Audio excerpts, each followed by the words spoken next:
think overall the standard's pretty high for the Chargers. They had an amazing offseason. I genuinely mean it. An amazing offseason. The best one in the NFL by far. Best in the NFL.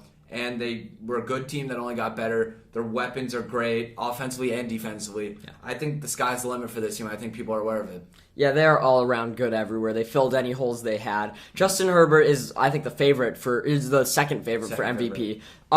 So everything's coming together there. First off, I don't think anyone needs me to go through what they have on offense, but I'm going to do it anyway. Sure. Austin Eckler's top 5 running back in the league, top 10 RB in the league, I'd say. I didn't like that ESPN left him off their top 10 list. Keenan Allen is the ultimate consistent receiver year in, year out, just like Mike Evans. And Mike Williams is one of the best. We talked about this nonstop last year. Yeah. He has the ultimate build of a receiver. Super fast and super big, and he's good. And Josh Palmer's a lot of people's breakout, so all the weapons are there.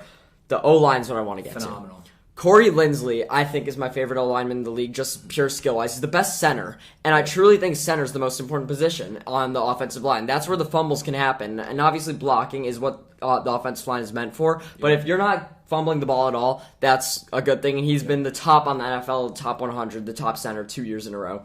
On top of it, Rashawn Slater was a top 5 O-line last year as a rookie, and Zion Johnson, I think, was a good pick this year. So everything on the offense seems like it should fit. Nothing on that offense screams weakness to me. And in a division with the Chiefs and the Raiders, who now have Renfro, Adams, and Waller, I put the Chargers the best offense in this division. They're comparable for sure. I think that. Can I talk about the defense real quick?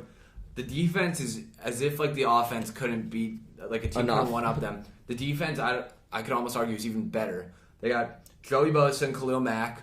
Both best linebacker duo in the league. Yeah, both absolute studs. I think Joey Buss is an edge rusher, actually. But yeah, I'd say one of the best pass. Well, he's listed as a will linebacker, I think, normally, but he does end up on the edge a lot. Yeah, and then they gave a ton of money to Derwin James, just actually pretty recently, a few days ago.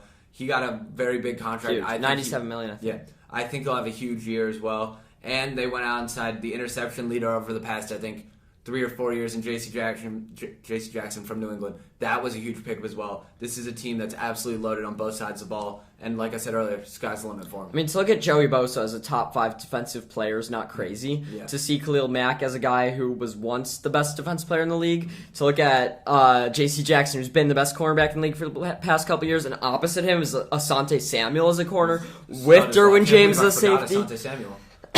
And I think Kenneth Murray was a good pick out of Oklahoma, I think 2 years ago. So everything on the Chargers seems like it should fit, and yet I don't know if I'm so confident everything's going to go right.